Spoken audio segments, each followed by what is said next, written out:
जो खरीद है अभी तक 1 तारीख को शुरू होनी थी, आज 3 तारीख है, फिर शुरू हुई कि नहीं हुई अभी? अभी हुई भी नहीं है और होने की संभावना भी नहीं है। क्या आपका आग्रह सरकार से? सरकार से आग्रह यही है कि स्पेसिफिकेशन में कुछ ही ढील दी जाए, क्योंकि मौसम को देखते हुए ज़िम्मेदार को नुकसान बहुत है। अगर वो गवर्नमेंट अच्छी तरीके से या ये कहती है कि हम गवर्नमेंट उसके हितैषी हैं किसानों के, तो किसानों को सोची रिलैक्सेशन ज़रूर मिलनी चाहिए। फिलहाल मॉइस्चर कितना ले रही है सरकार? फिलहाल तो जी 12 ले रही है। और आप कितना चाहते हो? हम ये चाहते हैं कि इसको 12 की जगह 14-15 कर दें, बस इतना ही चाहते हैं, और क्या है। अच्छा, किसानों का गेहूँ आना शुरू हो गया है? हाँ, किसानों का गेहूँ तो आ ही रहा है मंडी में। तो अभी फिलहाल नमी वाला ही आ रहा होगा? सब नमी आ रहा है जी। रुपए में कोई 1% ही ढेरी ऐसी आ रही है जो गवर्नमेंट के स्पेसिफिकेशन में आती हो, बाकी सारी ढेरियाँ वही आ रही हैं जो बिलो स्पेसिफिकेशन है। अच्छा, आपको कई साल हो गए आड़त करते हुए? 72 से कर रहा हूँ। 72 से कर रहे हो? 72 ही नंबर है आपका। तो ये बताइए कि जो आवक है इस साल कैसी रहेगी? ऐसा है जी, कुछ तो मौसम का प्रकोप, कुछ गेहूँ 30 रुपये 3000 रुपये क्विंटल दे के आया है पिछले टाइम में, तो अब के स्टॉक की भावना लोगों की कुछ ज़्यादा रहेगी। पहले तो जिम्मेदारी कम लाएगा, दूसरी बात ये है जो थोक व्यापारी हैं वो भी स्टॉक करेंगे, और गवर्नमेंट को भी चाहिए। तो इसलिए गवर्नमेंट के टारगेट सब्जी के पूरे होते हुए नहीं दिखाई दे रहे। तो ये 3000 रुपये का रेट कब तक हो जाता है? जैसे अब अप्रैल चल रहा है, कब फसल कटाई का सीजन है? देखो जी, पिछली बार तो दिसंबर में बन गए, दिसंबर में जनवरी में बन गए थे। अब के क्या होगा ये भगवान जाने, क्योंकि इलेक्शन पीरियड है। गवर्नमेंट तेजी तो नहीं आने देगी गवर्नमेंट गेहूँ के ऊपर, संभावना ऐसी व्यक्त की जा रही है। तो इलेक्शन पीरियड है तो सरकार स्टॉक भी करेगी ज़्यादा है? सरकार ज़्यादा स्टॉक भी करेगी गेहूँ का? सरकार तो उतना ही स्टॉक करेगी जितना हर बार करती आई है, क्योंकि अपने देश के लिए भी चाहिए। और फिर अगर फॉरेन पॉलिसी में मोदी को स्ट्रॉन्ग बनना है तो उसको विदेशों के लिए भी देना की जरूरत है, उसको विदेशों में भी देगा वो। अच्छा, क्या रेट है गेहूँ? या वक्त तो जी जो 14 मॉइस्चर का गेहूँ आ रहा है उसकी कीमत ज़्यादा से ज़्यादा 1950-2000 रुपये, समझो। सरकार और आड़तियों का टकराव रहता है कई बार, जैसे सरसों की फसल को लेकर भी था। सरकार नियम कई बार बदले, 1 महीने में 3 बार नियम बदल दिए।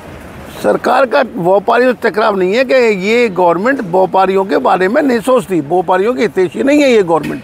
कहती है लेकिन है नहीं वो व्यापारियों की हितैषी गवर्नमेंट। आड़त कमती कर दी, सरसों पे आड़त कमती, गेहूँ में आड़त कर दी। ऐसा कौन सा ट्रेड है जिसमें 1.25% की आड़त कमीशन हो? कोई भी ट्रेड नहीं है ऐसा। कोई भी गेहूं का सीजन नहीं है जिसमें 2.5% का कमीशन हो। कहीं कि 10% है, कहीं में 15% है, कहीं में 5% है। लेकिन एक यही व्यापार ऐसा है जिसमें आड़ती की कमीशन 1.25% और बिलो 2.5%। अच्छा, 1.25% की आप बता रहे हो, तो 1.25% में खर्चे बहुत हो जाते होंगे। खर्चे दिन पर दिन इस पैसे को लोग छोड़ते हुए जा रहे हैं। जो शहरी लोग हैं, जो मुद्दत से इस पेशे को करते आए हैं, उनका तो इस पैसे से मन भर चुका, क्योंकि इसमें कुछ है ही नहीं। अब इस व्यापार को वो कर रहे हैं कि जो कभी जिम्मेदार जो लाला लोग गाँव में रहते थे वो 1-2 को साझी करके इस काम को कर रहे हैं। फसल में ये काम करते हैं और ठाला में वो अपने घर चले जाते हैं, अपनी खेती बाड़ी देखते हैं। आपको आड़त करते हुए 51 साल हो गए हैं, तो इस दौरान 2 या 3 पीढ़ी आ गई हैं। हाँ, आपके जो आने वाली पीढ़ी है वो आड़त को नहीं पसंद कर रही? नहीं, मैं वेस्ट कॉलेज से एजुकेटेड हूँ, बीकॉम मेरी की हुई है, और अखिल भारतीय विद्यार्थी परिषद का मैं प्रेसिडेंट भी था रोहतक के अंदर। और मेरे मामा जी व्यापार मंडल के प्रधान हुआ करते थे, लक्ष्मीचंद जी गुप्ता। वो देखते थे, वो व्यापारियों के बारे में सोचते थे। ये दम तो भरती है गवर्नमेंट, हम के व्यापारी जिम्मेदारों के हितैषी हैं, व्यापारियों के हितैषी हैं, लेकिन ये गवर्नमेंट व्यापारियों की हितैषी नहीं दिखाई देती। तो आने वाला समय व्यापारों के लिए ठीक नहीं है सब? आने वाला समय नई जनरेशन इस व्यापार में नहीं आएगी। क्या रहेगा कि आने वाले 2024 में बीजेपी की सरकार केंद्र में और हरियाणा में बनेगी? देखो जी, ऐसा है, यदि इलेक्शन हो गया एमपी का एमएलए का, तो 101% हरियाणा में भी बीजेपी की गवर्नमेंट आएगी। और यदि इलेक्शन लोकसभा के संग हरियाणा में इलेक्शन नहीं हुआ तो बीजेपी की सीट हरियाणा में 33 आएंगी। आंकड़ा दे देता हूँ, 35 नहीं होंगी, 33 ही रहेंगी। यानी कि व्यापारी सरकार ही बनाएंगे हरियाणा में? हैं? व्यापारी बीजेपी की सरकार ही बनाएंगे हरियाणा में? व्यापारी की सरकार कैसे बनाएंगे भाई? व्यापारियों को कुछ सहूलियत दे, व्यापारियों के बारे में सोचे, तब तो व्यापारी बनाए। जब व्यापारियों को सहूलियत ही नहीं देगी तो व्यापारी कैसे गवर्नमेंट को चाहेंगे? जबकि ये लोग कहते हैं कि ये तो बनियान की गवर्नमेंट है, व्यापारियों की गवर्नमेंट है। ऐसा तो कुछ दिखाई नहीं दे रहा कि ये बनियान की गवर्नमेंट है कि व्यापारियों की गवर्नमेंट है। ऐसा कुछ दिखाई नहीं देता। गवर्नमेंट को व्यापारियों के बारे में सोचना पड़ेगा। हर एक को, अब जितने भी लाइसेंसी हैं, और हर लाइसेंसी में जो भी 60 को क्रॉस कर गया, क्या कंपनसेशन मिलता है? हम इतना टैक्स इकट्ठा करके देते हैं गवर्नमेंट को। गवर्नमेंट क्या देती है? जो ओवरेज आदमी हो जाते हैं, गवर्नमेंट उनको क्या देती है? उनको कुछ नहीं देती। मर जाओ मर जाओ। ऐसी कौन सी स्टेट है जिसमें व्यापारियों के हितों का ख्याल रखा जाता है? जैसे स्वास्थ्य बीमा है, जैसे अब टैक्स, अब यूपी है बराबर में। यूपी में योगी गवर्नमेंट ने लोकल टैक्स में बहुत कमी कर रखी है। हमारे यहाँ हरियाणा में और यूपी में 1.5-2% का टैक्स का अंतर है, मार्केट फीस और टैक्स का। वहाँ लोकल की लोकल कोई टैक्स नहीं है। यहाँ 4%, 5%, 4% टैक्स है। 2 है वो तुम्हारे मार्केट फीस और 2 CS, वो तुम्हारे ये GST। तो इस दौरान जो व्यापार कर रहे हो आप लोग, ये जो सीजन है इस सरकार में, तो आप लोगों को क्या नुकसान भी उठाना पड़ रहा है व्यापार में? देखो जी, नुकसान की बात ये, अब जैसे ये इलेक्शन पीरियड आ रहा है, इसमें नफ़ा होने का मतलब ही कुछ नहीं होता, कुछ मिलना ही नहीं है। अगर कोई स्टॉक भी करता है थोड़ा घना तो उसको गवर्नमेंट करने देती है। वो चाहती है नंबर 1 में करे, नंबर 1 में कुछ है ही नहीं। जितने भाव बढ़ते नहीं हैं, जितने के टैक्स लग जाते हैं, कौन नंबर 1 में क्या व्यापार करे? तो इस मामले में आपकी अनाज मंडी आड़ो एसोसिएशन है, वो एकजुट क्यों नहीं होती है? अलग अलग राय क्यों रखते हैं? अलग अलग राय किसकी है? अनाज व्यापार मंडल और हमारा एसोसिएशन सब इकट्ठी है। अलग अलग है कहाँ इस मसले के ऊपर? भाई हमारी आड़त कमती होती जा रही है, जिम्मेदार के रेट बढ़ते जा रहे हैं। जब हमारी आड़त, हमारा जिम्मेदार के गेहूँ से क्या लेना देना है? जिम्मेदार का गेहूँ किसी बाप बीबी के, हमें तो उसी बाप के उनको दाम देने पड़ेंगे। और हमारे आड़त में कोई बढ़ोतरी होती नहीं है। हमारी आड़त तो गवर्नमेंट और घटा रही है बढ़ाने के सिवा। आड़तियों को कोई सुविधा नहीं दे रही, आड़तियों को आड़त को घटा रही है। अगर न्यू जनरेशन इस व्यापार को क्यों करेगी? वो उस व्यापार को करेगी जिसमें मार्जिन ज़्यादा होगा, जिसमें प्रॉफिट ज़्यादा होगा। कमीशन है आपकी, आप कम बता रहे हो, तो ये कैसे बढ़नी चाहिए? कैसे बढ़नी चाहिए भाई? एक बार चौटाला राज आया था, उसमें कहते हम 3% कमीशन कर देंगे। अरे अगर 3% ना कर रहे, कम से कम 2.5 को तो हमारे को रहने दो। हमारे 2.5% से भी कमीशन कम कर दिया इन लोगों ने।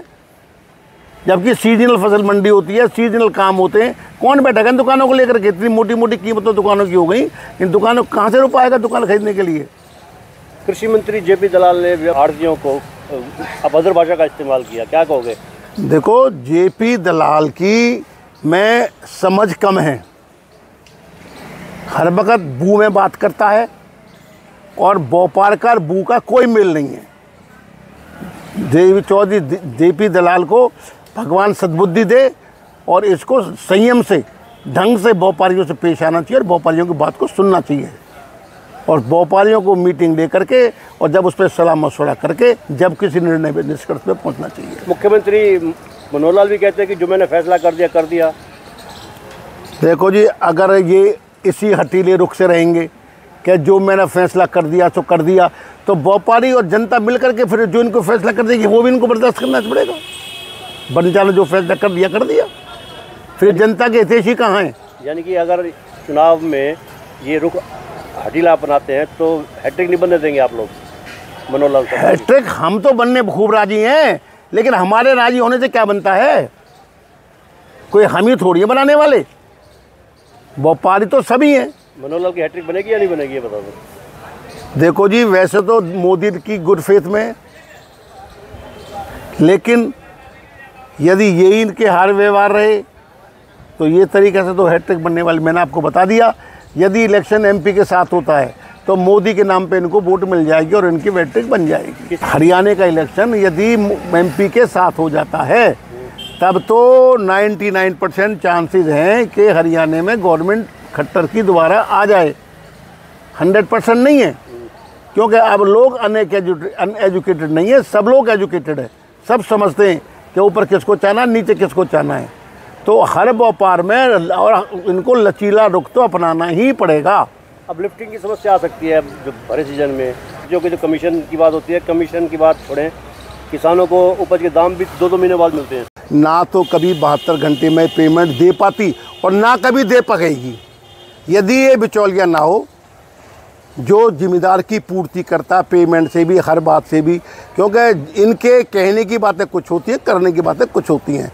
सेठ साहब कहते हैं जी सब कोई समस्या नहीं है, समस्या गई कहाँ, चली कहाँ गई समस्या। ये गंदगी का ढेर है, देख लो सामने ये पड़ा गिरा, क्योंकि जी गंदगी नहीं रहती मंडी में, ये पड़ा, गंदगी कहाँ चली गई जी।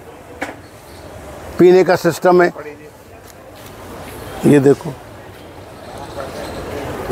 पानी पीने का सिस्टम है, अगर 2 जगह वाटर कूलर लग गई तो उससे पानी की समस्या ख़त्म नहीं हो जाती। ज़िम्मेदारों को ठहरने के लिए कोई जगह नहीं है इनके पास, बनाते हैं जी हम रेस्ट हाउस बनाएंगे, ये करेंगे। हमारे रेस्ट हाउस 1983 का बना हुआ है। कहाँ बना हुआ है? ये जो मार्केट कमेटी के सेक्रेटरी के साथ वाला, ये खंडर है जी, बिल्कुल खंडर हो गया, ये कुछ नहीं है जी। ऐसा है, ये सुविधाओं के नाम पर इनके पास कुछ नहीं है, खाली ढंडोरा पीटने से, वायदे कर देने से क्या सब काम वायदे पूरे हो जाते हैं क्या इन लोगों के? काम ये कर नहीं पाते, वायदे ज़्यादा कर पाते हैं ये लोग। एक छज्जू नगर का पुल है, आज उसकी डेडलाइन निकलते निकलते उसको 6 साल हो गए, आज तक नहीं बन के दे रहा। ये जिम्मेदार कहाँ से आए? ये घूम फिर के आएगा, इधर उधर से आएगा, तो क्या जिम्मेदार का पेट्रोल नहीं लगता? पेट्रोल बाबा के भाव हो रहा है, डीजल पेट्रोल बाबा के भाव हो रही है, क्या जिम्मेदार का पैसा वेस्ट नहीं होता? ये गवर्नमेंट वायदे ज़्यादा करती है, पार कम उतरती है, फाड़ती कम है, नापती ज़्यादा है। ये गवर्नमेंट वायदे ज़्यादा करती है, पार कम उतरती है, फाड़ती कम है, नापती ज़्यादा है, फाड़ती कम है, नापती ज़्यादा है, फाड़ती कम है, नापती ज़्यादा है। तो मैं तो मनोहर लाल खट्टर जी को ये सलाह दूंगा कि मैं सन 62-60 का स्वयंसेवक हूँ और वेस्ट कॉलेज रोहतक से, मैं वेस्ट कॉलेज में पढ़ता था और अखिल भारतीय विद्यार्थी का प्रेसिडेंट भी रहा था।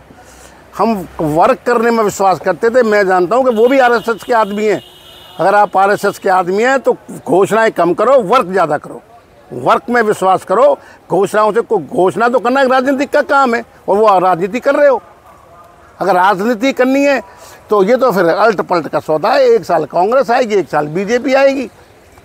तुम अपनी हिट किस तरीके से बनाओगे? हिट किस तरीके से नहीं बन जाएगी। वर्क नहीं कर रहे हैं वो लोग, घोषणा कर रहे हैं, घोषणाएं ज़्यादा कर रहे हैं, काम कम कर रहे हैं। कई बार राजनीतिक मजबूरी हो जाती है, गठबंधन की सरकार है। गठबंधन का है, जजप्पा से गठबंधन है। अगर जजप्पा हरियाणा बीजेपी से निकल भी जाए तो बीजेपी गवर्नमेंट को कोई खतरा नहीं है। ये सब कहने की बातें हैं। ये राजनीतिक जो विश्लेषण ये करते हैं, राजनीति हम भी जानते हैं।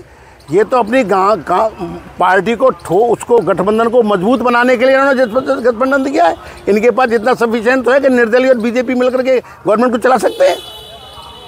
लेकिन कांग्रेस गवर्नमेंट कहीं हिल ना जाए, इसलिए इन्होंने जजप्पा को साथ दे रखा है।